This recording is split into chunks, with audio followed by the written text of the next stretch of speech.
Bom dia, meu povo, graça e paz, sejam bem-vindos. Confirmem para mim, áudio e vídeo, ok para vocês aí.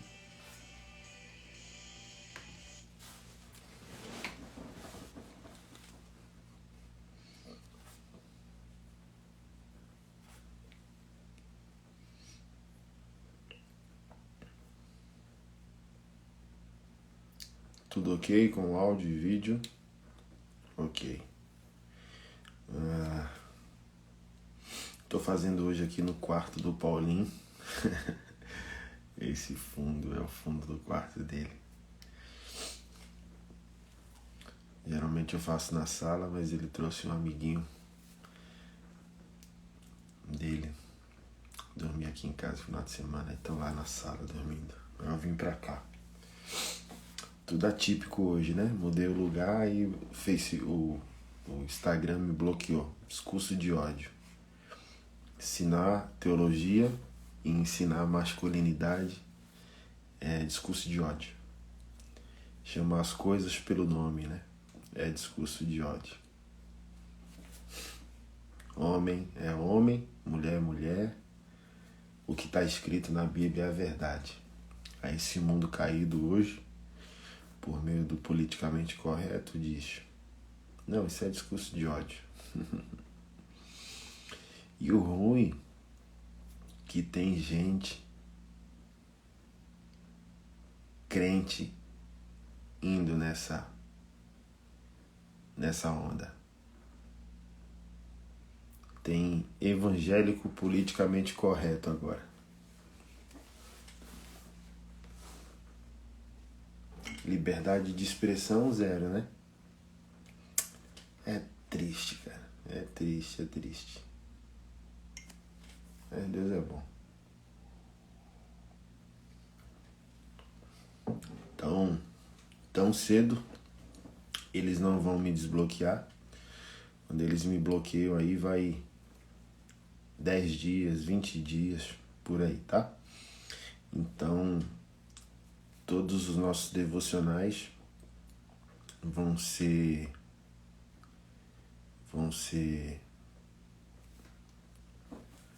por aqui, pelo IG do Maçonaria Nacional, tá bom? Vou ver se a gente cria um perfil secundário, né? Um Anderson Silva 2, para quando essas questões acontecerem, a gente ter uma carta na manga, a gente ter um plano B, beleza? Hoje o nosso tema mexe muito comigo. Esse princípio espartano é o que eu busco viver como cristão, tendo ele como um princípio cristão e não como um princípio espartano. Como eu disse no primeiro dia, eu não aceito que uma cultura caída, uma cultura sem Deus, uma cultura pagã, tenha, às vezes, um valor mais elevado que a própria cultura cristã, que a própria cultura evangélica. Isso para mim é vergonhoso, é desonroso. Então eu trabalho e oro para que Deus levantem homens e mulheres dispostos a elevar o nível, né? A viver um padrão de vida muito mais elevado.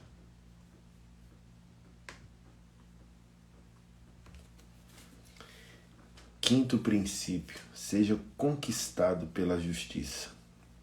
Meu Deus, para mim isso é forte demais. Isso é a estrutura da fé cristã, na verdade. Isso é um princípio muito caro para a cultura espartana. Quando você lê um pouco ou você assiste o filme, quer ele seja fiel à história, quer não, percebe-se o quão é caro a questão dos códigos, dos valores, da nobreza de alma, de caráter. Não sei se você assistiu, se recorda ou vai querer assistir, mas próximo ao fim do filme, o rei Leônidas chama Dílios, o mais eloquente entre eles. E o rei manda ele voltar para contar a história de Vitória. E ele já se choca, né? E diz: Vitória, meu rei. Porque os 300 estavam próximos de serem aniquilados pelo exército de Xerxes. E o pedido do rei foi simples: diga aos espartanos que lembrem-se de nós. Que lembrem-se porque nós morremos. Então o sentimento e a visão de honra que o rei Leônidas tinha, ele tinha plena certeza que quando a história da morte proposital deles, porque foi uma morte proposital, chegassem aos ouvidos dos espartanos, dos gregos e da história da humanidade, aquilo seria uma história de vitória, um case de vitória, né? De sucesso. Porque a saga dos espartanos terminam depois da história narrada por Dílios, contada por ele, 10.000 espartanos se prontificam para a batalha. Olha só, 300 espartanos apavoraram o mundo, apavoraram o maior exército naquele tempo histórico, 300. E quando o senso de honra e de justiça de Leônidas foi contado, 10.000 espartanos se prontificaram e 30.000 gregos se prontificaram. Então, a última batalha, que foi naquele platô, né? 40.000 gregos, 10.000 espartanos, 30.000 gregos de outras cidades, prontos para encararem o inimigo. E o filme termina de maneira poética justamente contando isso, né? O inimigo tem 3 para cada um de nós. Ótimos números para qualquer espartano. É justamente essa alma que eu sonho conquistar para homens crentes, para homens que amam Jesus. A nobreza da justiça, a nobreza do que é essencial. Às vezes as pessoas me perguntam: pastor, o que é pecado para você? Tudo aquilo que você teria vergonha de ensinar a seus filhos. É como eu sempre afirmo: os nossos pecados ou a nossa santidade já estão construindo ou destruindo a igreja dos nossos netos. E será que nós nos importamos com isso? Será que a gente tem caráter, nobreza, senso de justiça o suficiente de saber que tudo aquilo que nós estamos fazendo e crendo nesse exato momento já está construindo a igreja dos nossos netos? Então a minha luta não é uma luta por perfeccionismo, né? Não é uma luta farisaica, como supõem alguns. Quando entro na rota de colisão com pastores, não é por me sentir melhor. Pelo contrário, por crer que o Evangelho é o poder de Deus para a salvação de todo aquele que crê. O Evangelho é tão nobre e tão caro que ele não pode ser diminuído nem insultado por nenhum de nós. É honroso demais o amor de Deus por nós. É honroso demais o que Jesus foi fazer na cruz do Calvário para que um cristão, um pastor, insulte a cruz, viva em pecado e menospreze a cruz, menospreze a igreja, menospreze a palavra de Deus, achando que ele pode conduzir o ministério e a igreja como se fosse empresa dele. Ele trai a esposa e continua no ministério.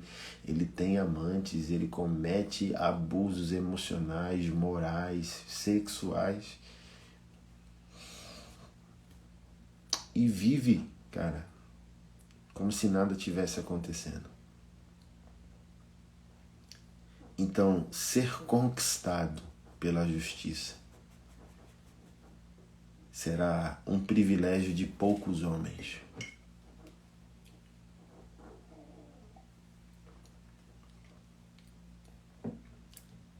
Mas quando qualquer homem entende o que significa ser conquistado pela justiça. Ontem mesmo eu participei da celebração de um matrimônio que meu pastor auxiliar ministrou. E olhando para ele e para o noivo, me emocionei dizendo: 2 caras que lutaram e aprenderam todo o meu código de fé e de vida. 2 caras que somos de poucas palavras, né? Eu sou de poucas palavras. Meu pastor auxiliar também de poucas palavras. Mas concluímos um ao outro. Creio que o sentimento dele é o mesmo. Confiamos no escuro um no outro. Assim, ó, eu poderia confiar de costa, poderia confiar minha esposa, meus filhos, minha conta bancária. Isso é muito lindo, né? É o que eu chamo de fator Timóteo. Para 1000, você encontra um homem de verdade. Mas esse homem de verdade só consegue ser de verdade porque ele foi conquistado pela justiça. Ele entende que nada no mundo vale se não for verdade. Um dos atributos essenciais da santidade é a integridade. Um atributo essencial da integridade é a verdade. Um atributo essencial da verdade é a justiça. Ou seja, nenhum homem de Deus que se preze, nenhum homem de Deus que entendeu o Evangelho aceitará algo além da verdade. Tudo que importa para um homem que entendeu Deus, a palavra de Deus, o reino de Deus e a vida, aceita qualquer coisa. Aceitaria qualquer coisa que não fosse além da verdade. Somente a verdade importa. Você tem que ver os votos ontem que o noivo fez, brother. Eu falo, cara, vale a pena sofrer para discipular homens. Vale a pena.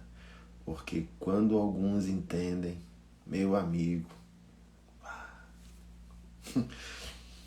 o noivo termina os votos dizendo assim, olha, eu sei que todos os dias da sua vida você glorificará a Deus pela minha.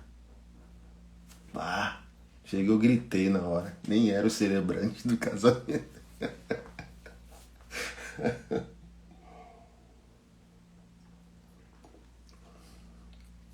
Todos os dias, você como minha esposa terá o desejo de glorificar a Deus ao olhar para mim. Que homem pode dizer um negócio desse? Quem de nós pode dizer um negócio desse? Somente aquele que foi conquistado pela justiça. Ontem a gente estava aqui em casa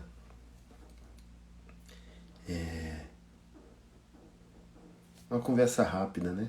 Eu, minha esposa, a madrinha dela, uma das pastoras da nossa igreja também. A gente estava conversando, cara, o quão o coração humano ele é corruptível e as pessoas não desejam viver a verdade da vida nem a verdade de Deus. simplesmente baseado no fato do honrar a palavra ao honrar os compromissos financeiros, por exemplo. Eu citando o exemplo que eu já vi parente nosso, assim, ó, vou nas Casas Bahia comprar geladeira, TV, guarda-roupa, eu tô com crédito, sabendo que não vai pagar. Foi comprar sabendo que já daria o calote e sabendo que daqui a 5 anos o nome sai do Serasa, e isso foi motivo suficiente para a pessoa fazer a compra. Aí depois a pessoa consegue ter a ousadia de perguntar para Deus e para a vida e para as relações, porque a vida não dá certo, porque a vida não rompe, não prospera. É simples de responder. É uma pessoa desonrada, porque é aquilo que eu sempre ensino na CAF, né, na nossa comunidade online. Gente, uma coisa é dever. A vida não é ciência exata. Todos nós já devemos. Todos nós. Talvez nesse exato momento a gente possa estar dentro de uma dívida, por exemplo. As coisas acontecem, infelizmente. Outra coisa totalmente diferente, irmão, é permanecer em dívida por decisão. Isso é desonroso demais consigo mesmo, tá? Não estou falando nem de ser desonroso para Deus, não estou falando nem de ser desonroso com o credor. É desonroso para si mesmo, você saber que você é de mentira, você saber que às vezes você sorri às custas do sofrimento do outro. Cristão, irmão, querendo levar vantagem em tudo, não consegue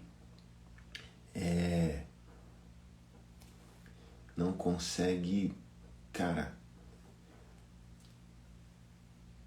mensurar o quão suas decisões ou escolhas mediante a sua desonra estão destruindo a vida do próximo. Aí eu dei o exemplo na conversa de ontem, falando o seguinte, olha, eu sei, irmão, que minha vida hoje ela é resultado de honra. Tem um Wendel Carvalho, né, que é eu não sei se ele se denomina coach, né, mas é considerado hoje um dos grandes treinadores de performance aqui no Brasil. Wendel Carvalho. Teve uma pergunta no IG dele que eu achei sensacional. Wendel, minha esposa não está satisfeita na casa que moramos. Aí a resposta dele pro cara foi em 15 segundos, dizendo, olhe nos olhos da morena e diga que em 1 mês o problema está resolvido. Esse tipo de pessoa que está em falta no mundo, entende? As pessoas se alegram mais em tomar vantagem do que viver princípios. E eu dei esse exemplo, olha. Quando eu casei com a Keila, eu não prometi nada, além da minha honra, da minha integridade, do meu caráter e do meu amor a Deus. Eu não tenho nada. Eu tenho um colchão sem a cama e tenho um fogão sem o botijão. E tudo que eu não tenho já tem dono. O dono do que eu não tenho é Jesus. Portanto, tudo aquilo que eu passar a ter um dia também já tem dono. Ela olhou, sorriu, estamos aqui até hoje. E tudo que passamos a conquistar é resultado de honra. Honra ao verdadeiro sentido de justiça, que é o verdadeiro sentido de verdade. Tudo é resultado de verdade. E certa vez, nesses inícios dolorosos, né, que a gente teve, a avó dela a família dela é matriarcal, a avó é a líder, foi a provedora, foi a mãe, né, de todos da parte da família dela. É aposentada, ganha bem. Aí eu falei, por que não? Cheguei nela dizendo, olha, eu tenho uma ideia, quero empreender, tal. Preciso de R$1.400 para começar um negócio com camisetas cristãs e tal, não sei o que, lá. ela foi com muito custo, né? Porque ela não acreditava em mim. Tipo assim, aquela já tinha seus problemas familiares, tipo, saiu de casa cedo, tatuou cedo, usou droga cedo, conheceu a rua, o sexo cedo e, tipo, de uma hora pra outra vou casar. Com quem? Com o cara da cara tatuada que diz que é crente. Aí piorou a situação. Então, o nosso início foi tão doloroso que nem no casamento alguns parentes foram. Foi bem intenso. Mas com o passar do tempo, todos os familiares tiveram que fazer a fila do me perdoe. Porque no final das contas nos tornamos a única família estruturada e a única família íntegra que sobrou entre as duas, entre a minha e a dela. Tudo resultado por ser dominado pela justiça. Eu lembro, eu sempre com coração doador, coração generoso, a empresa não durou 2 meses. Eu ofertei todas as camisetas. Meu Deus, e aquilo, você é maluco, e agora como é que você vai pagar minha avó? Minha avó é chata com essas coisas. Demorou 3, 4 anos para que Deus começasse um ciclo de prosperidade na minha vida. Mas sabe por que eu estou aqui? Porque Deus sabe que eu não tenho, quando a provisão chega, eu não tenho prazer de fazer uma aquisição. Eu tenho prazer de honrar um compromisso.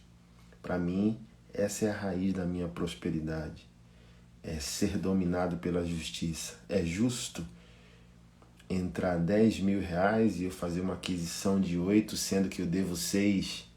Então, será que não agrada mais a Deus e eu ativo os princípios de prosperidade do reino de Deus por ser fiel e íntegro, se honrar meu compromisso e deixar meus sonhos de aquisição para o futuro? Não é melhor honrar a palavra do que ficar feliz momentaneamente com uma nova compra, com uma nova aquisição? Pois bem, liguei para a dona Florinda, que é a avó da Keila, dizendo: gostaria que a senhora me enviasse sua conta. E ela: pra quê, meu filho? Eu falei: para eu honrar o meu compromisso de 4 anos atrás, quando eu te pedi R$ 1.400 emprestado.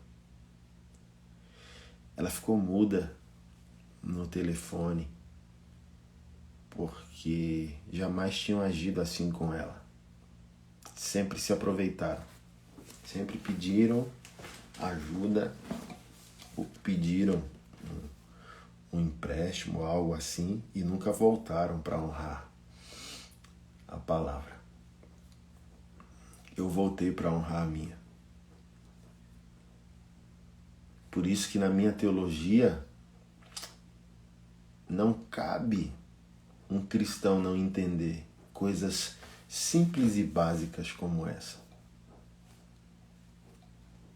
Eu não consigo entender o cristão sem sua obstinação pelo que é certo, sem sua obstinação pelo que é justo, sem sua obstinação pelo que é verdade. É verdade?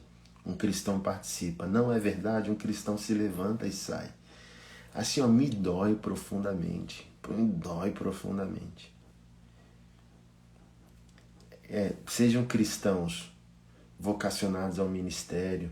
Você vê, irmão, cristãos vocacionados à política. Você vê vários irmãos aí na bancada evangélica. Seria tão simples, irmão. 5 homens, 10 homens íntegros de Deus na política. Pô, dava para mudar muita coisa, dava para abençoar a nação. Mas é uma peça de raridade alguém que é dominado pela justiça. Porque a maioria de nós só quer a oportunidade certa para ter o ganho certo. Não se importa com valores, não se importa com nobreza, não se importa com aquilo que Deus se importa. Nós só queremos a porta, nós só queremos a oportunidade, nós queremos a nossa chance. Não é político que se corrompe, é o indivíduo. O indivíduo que se corrompe como político só encontrou na política a oportunidade de exercer sua corrupção. mas a sua corrupção só acontece por falta de honra. Então, desonrado não é o político, desonrado é o indivíduo. E aplica isso geral. Aplica isso para o pastor, para o cristão, para o político, para o empresário, para qualquer um. É toda vez que tem que doer em mim pagar impostos. E toda vez que eu penso no jeitinho brasileiro, o Espírito Santo vem dizendo bem assim: você não estava no Nordeste até umas décadas atrás passando fome? E o que minha palavra diz em Romanos 13? Será que não é meu dom um cara que foi criado sem o pai, que sofreu pra caramba, hoje ter a oportunidade de pagar o imposto? Aí eu dou uma risada, sou dominado pela justiça novamente, digo, verdade, verdade. Que privilégio, que privilégio. Pagar imposto, caramba. Eu produzi tanto, eu sou tão útil para a sociedade que vem um boletaço de imposto para eu ter que pagar. Mas caramba, Senhor, obrigado, porque quando eu casei, eu só dei a essa mulher que eu tenho um colchão no chão. Louvado seja o seu nome, porque nesse exato momento o Estado me cobra o pagamento dos impostos. E eu só posso pagar impostos porque eu produzi, porque eu fui útil, porque eu sou necessário, porque eu sou visionário. E aquele cara que estava passando fome algumas décadas atrás, hoje está empreendendo. Então, obrigado, Senhor. Me perdoe por permitir ser tentado pelo mal por alguns segundos. Mas eu abro mão dessa loucura e decido continuar sendo conquistado pela justiça. Ser conquistado pela justiça é ser conquistado por aquilo que é essencial. A Bíblia diz em Salmos, capítulo 89, verso 14.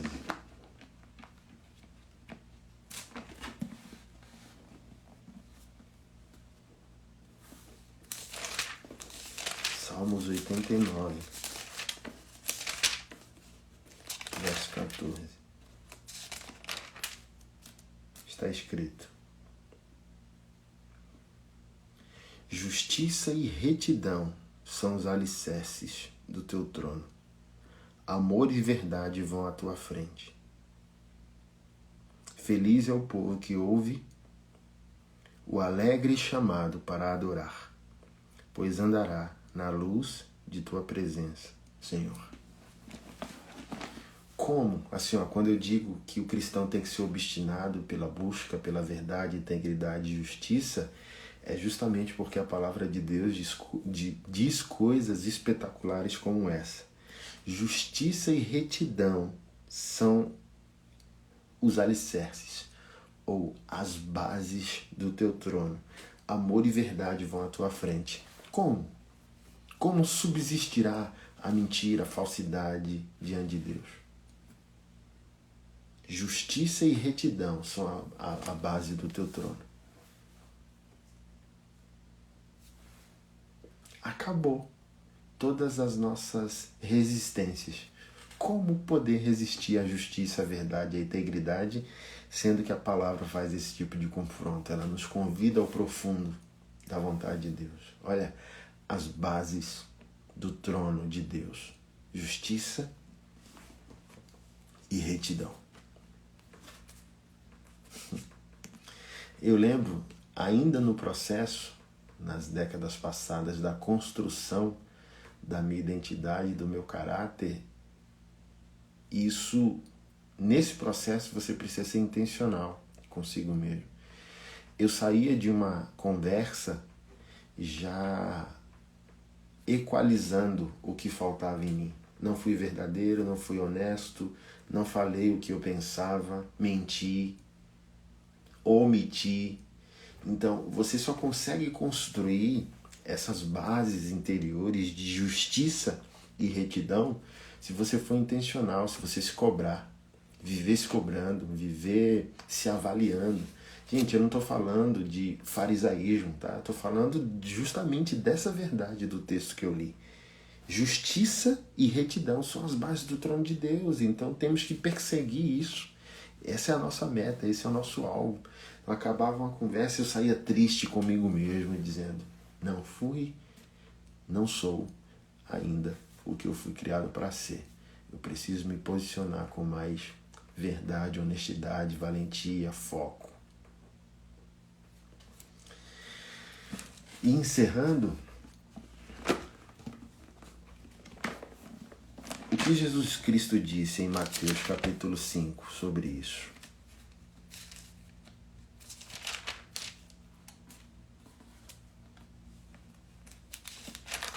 No contexto das bem-aventuranças. Mateus capítulo 5, verso 6. Felizes ou bem-aventurados os que têm fome e sede de justiça, eles serão saciados. Eu só posso ser saciado hoje espiritualmente, moralmente, financeiramente e por meio da família cristã. Porque a minha esposa é a minha primeira testemunha de que ela se casou com um homem que tem sede e fome de justiça. Justiça humana? Lembra de Salmos? Justiça e retidão são as bases do teu trono. Esse é o selo e a tatuagem da minha alma. Você me olha por fora e diz, meu Deus, que pastor tatuado. Mas se você conseguisse me ver por dentro, sou mais tatuado por dentro. Tatuado com verdades absolutas do reino de Deus. Bem-aventurado, aquele que tem fome e sede de justiça, eles serão saciados.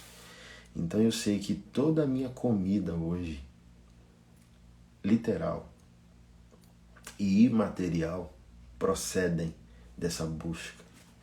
Não por perfeccionismo humano, mas pelas bases do trono de Deus. Para aplicar isso na minha vida, para aplicar isso na minha família, para aplicar isso no meu ministério e para aplicar isso na minha missão social. Como um homem comum e como um homem de Deus.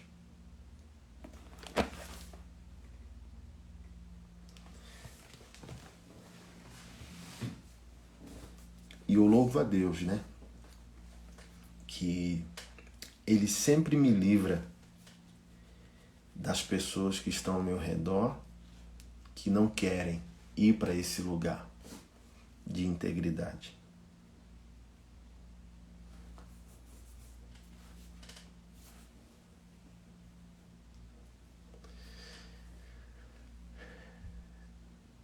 É extremamente difícil caminhar com o Anderson Silva porque é extremamente fácil. Eu só cobro isso aqui que eu li para você. E as pessoas não querem viver. As pessoas querem um bom palco, um bom LED. Pessoas ao meu redor já chegaram para mim e disseram, você é Anderson Silva. Ou seja, elas concluíram que eu uso pouco o nome que Deus me deu. Ou seja, eu poderia estar melhor, fazer melhor. Carnalmente falando, tá? Eu poderia tornar meu nome uma franquia, eu poderia tornar a igreja que eu pastorei uma franquia. Você é o Anderson Silva, ou seja, você está ganhando pouco com aquilo que Deus fez com o seu nome. Aí eu olho dizendo, meu Deus, essa pessoa entendeu o Evangelho? Essa pessoa entendeu, gente, o que eu mesmo me proponho a pregar? Aí quando eu tento procurar essa pessoa ao meu redor, Deus já tirou ela do meu lado. Ai, ai. Porque no final das contas, por incrível que pareça, eu não quero ser visto. Quero servir. Se Deus deu um nome, Ele só deu um nome porque eu persigo essa verdade. E pretendo até o fim terminar bem. Pretendo terminar minha vida como um Russell Shedd da vida, como um Billy Graham da vida. É meu foco. É meu foco. Eu não posso cometer o orgulho de afirmar que não haverão altos e baixos no percurso, mas também fiz o compromisso de não cometer os pecados do homem comum, do homem vadio, do vadio evangélico, sabe? Então, eu fiz o compromisso de vida há 22 anos, quando eu me converti, que Deus não me encontraria entre os vadios, que Deus me encontraria entre os poucos que lutariam pela glória do nome dele. Por isso que eu pedi poucos homens a Deus, eu só pedi 10 homens a Deus, uma estrutura para que eu possa servir a cidade e muito dinheiro. Só o que eu preciso. Eu fiz uma promessa a Deus que nos próximos 30 anos, eu falei isso há 10 anos, já se passaram 10 e eu tenho mais 20. Que se Deus me desse 10 homens que o amassem, me desse muito dinheiro e uma estrutura adequada, eu daria nação a ele. Me faltam 20 anos. Então eu não sou um homem de grandes ambições. Eu quero terminar a vida e talvez falar poeticamente como um Leônidas da vida. Lembrem-se de nós e lembrem-se por que morremos. E essa lembrança na alma do outro impulsionará essa pessoa a viver para a glória de Deus. Olha, em 1981 nasceu um homem chamado Anderson Silva, apaixonado por Deus, que fez isso e aquilo para a glória de Deus. É isso. É isso que um homem de alma nobre buscará para a glória de Deus. Eu não quero riquezas, eu não quero um ministério franquia, eu quero tudo que eu quero para a glória de Deus. Pastor, você quer ser rico? Eu quero ser bilionário. Para assustar o diabo, para destruir as obras do diabo. Eu quero dinheiro para a glória de Deus, eu quero ministério para a glória de Deus, eu quero escrever livros para inspirar pessoas. Tudo que eu quero, eu só quero para que Deus seja honrado e Jesus se torne famoso através da minha vida. Pastor, você quer mais filhos? Para a glória de Deus, o salmista disse que o homem jovem que enche sua aljava de filhos não será envergonhado no dia da batalha. Tudo que eu quero, eu só quero por causa do meu Deus, do meu código. E qual é o meu código? Maior, supremo. Amar a Deus sobre todas as coisas.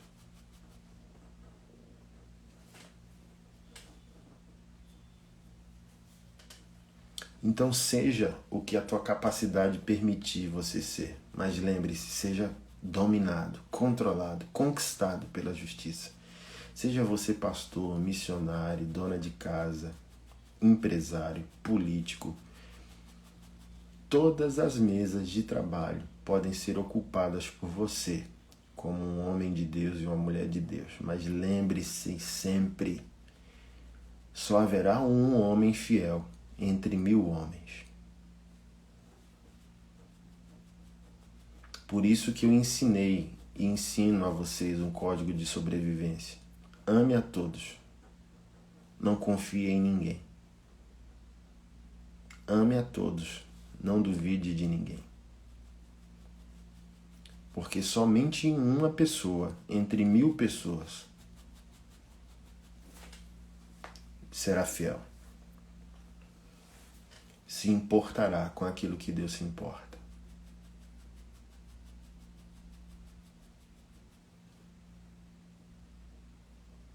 Se você tiver valor impregnado na sua alma, você nunca terá um preço. O diabo nunca seduzirá você.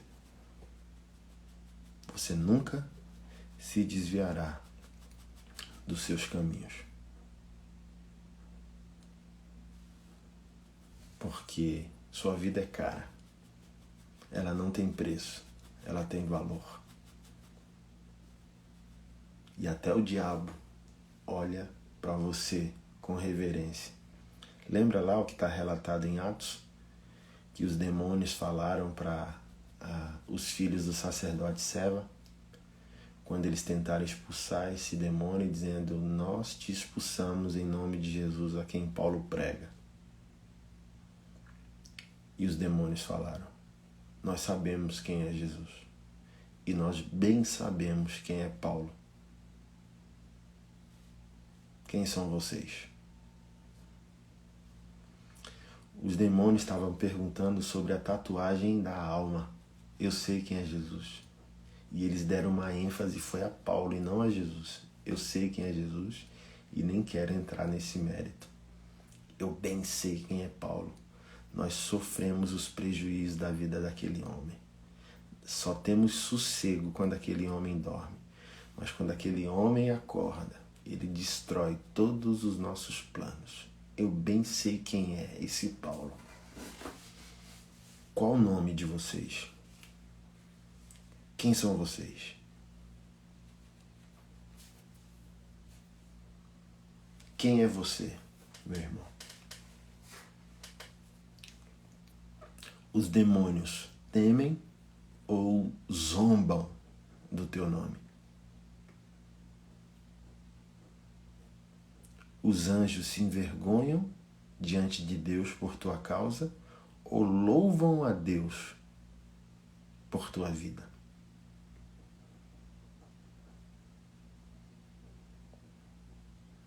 O que a sociedade diz sobre Deus ao olhar para ti?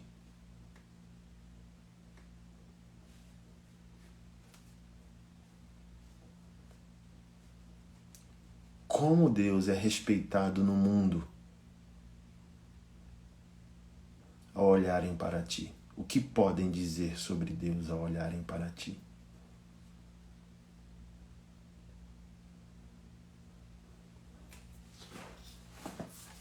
Senhor, nós te agradecemos e te louvamos por essa manhã em tua presença. Pedimos, Senhor, pedimos que o teu Espírito Santo e a tua palavra nos conduza a nos tornarmos semelhantes a Jesus. O nosso exemplo de masculinidade não está na cultura. Não é o espartano, não é o Rambo, não é o lutador de artes marciais, não é o garanhão conquistador. O nosso exemplo de masculinidade é Jesus. Queremos ser como Jesus. Mansos como cordeiros.